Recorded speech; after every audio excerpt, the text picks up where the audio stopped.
In this video, I'm going to talk about the film technique of sound. So often when we watch a film or analyze a film, we focus so much on what we can see that we forget about half the storytelling. We forget about everything we can hear. And sound is such an important way of telling the story. It creates atmosphere, it communicates emotion, it can direct the audience's attention as sound comes from different directions or at different volumes. And it can also link scenes together, bridging the gap from one place to another. To demonstrate just how important sound is for telling a story, have a little watch of this clip from The Village, M. Night Shyamalan's film The Village. We'll watch this scene the first time with no sound. Check it out.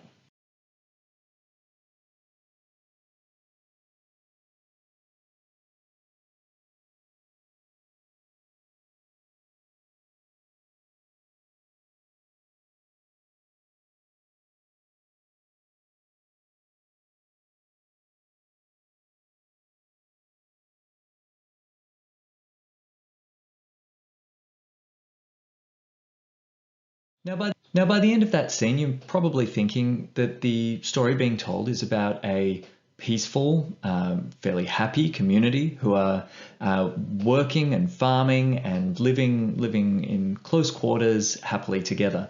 But let's watch the scene one more time with sound.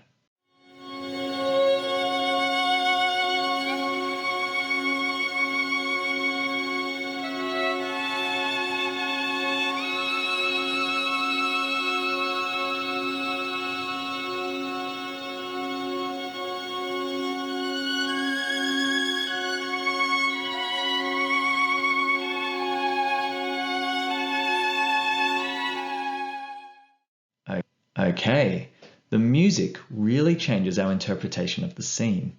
The mournful strings tell us something more about what we're seeing. What we're seeing seems perfectly lovely, but that ominous music in the background tells us not everything is as it seems. There's some kind of tension underneath. And that's just one example of how one type of sound, music, can help to communicate and tell the story to the audience.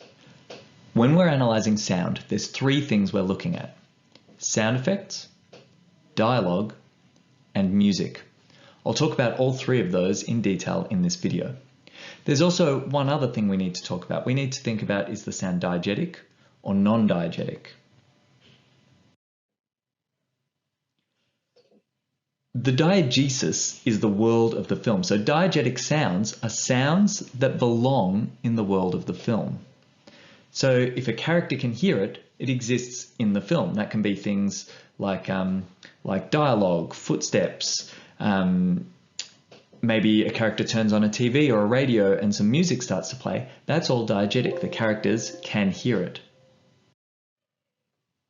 On the other hand, non-diegetic sounds are sounds that the characters aren't able to hear. They're not coming from the setting. They don't exist within the world of the film. The most common one of those is the music soundtrack. So music that's playing in the background that we, the audience, can hear, but the audience can't hear, that is non-diegetic. You might also have a narrative voiceover. You hear someone narrating, telling the story. It might be Morgan Freeman. It could even be someone else telling the story or narrating in some way. The characters can't hear it, so therefore it is non-diegetic. And then once in a while you get sound effects that maybe exist for humorous effect, sort of cartoony sounds that aren't real, that exist for the audience but not for the characters. So the basic question is, can the characters hear it? If so, it's diegetic. If they can't hear it, it's non-diegetic. Now, you don't always need to specify for every sound, was it diegetic or non-diegetic? I have students quite often do that, and it's not always important. It's not always relevant to specify.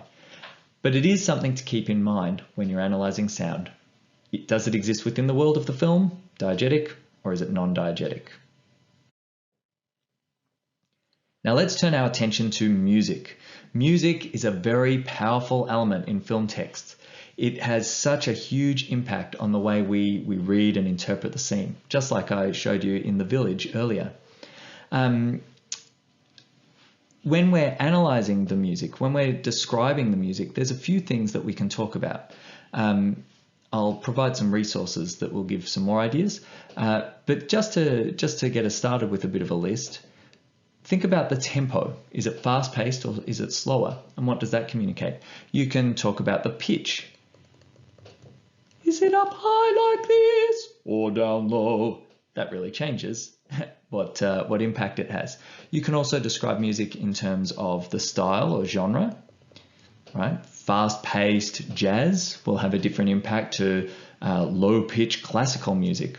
And if you've got a good ear, you can also talk about various instruments. Before, when we were talking about the village, I talked about the mournful strings, right? I could tell it was, I think, violin. And so I was able to identify that instrument, which helped me to think about what to try and communicate. Notice that I also said mournful strings. So you can also talk about music in terms of its emotive or emotional impact. Sort of relates to style in a way. What emotional impact or what feeling or mood does the music create? Sound effects are another element of sound. Sound effects, it says here, are sounds which are artificially produced for use in film. There's a job called a Foley artist, and that's their job. They make noises to add into scenes. So they've got, they use wet towels for whoosh, punching sounds, and they'll have little pits of gravel and they'll walk on it in high heels to make footsteps. A lot of sound, of course, is also recorded live. And for the purposes of film analysis, often you can just talk about any sounds that aren't music and aren't someone talking, dialogue, which we'll talk about in a moment, you can describe as sound effects. It can be sounds, like I just said, of people moving. It can be sounds from the surrounding environment. All of these things can help us understand where we are, set an atmosphere, communicate to the audience.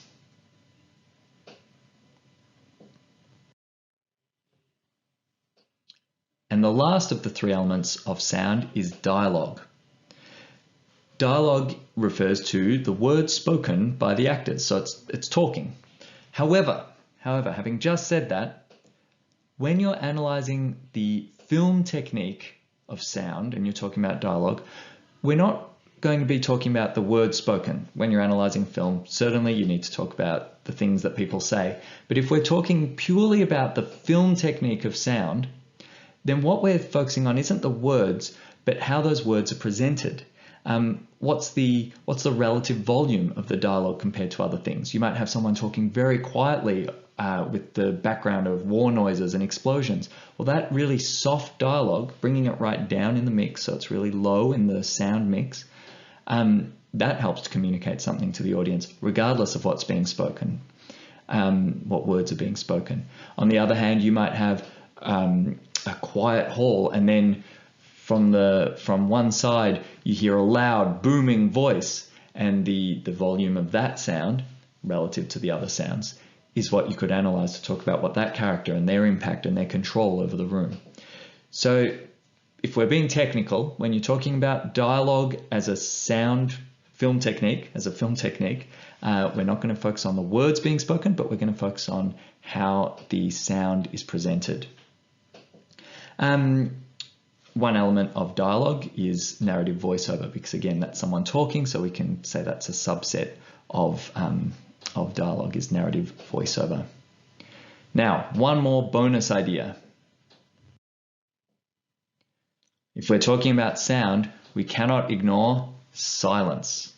If the director has chosen to include a period of silence, they've got a reason for that. Often it's used to build suspense or create a sudden break in the action of what's happening. So really think about, how is silence used in your film, in the film that you're analyzing? How is silence used to help that story as well, help communicate as well?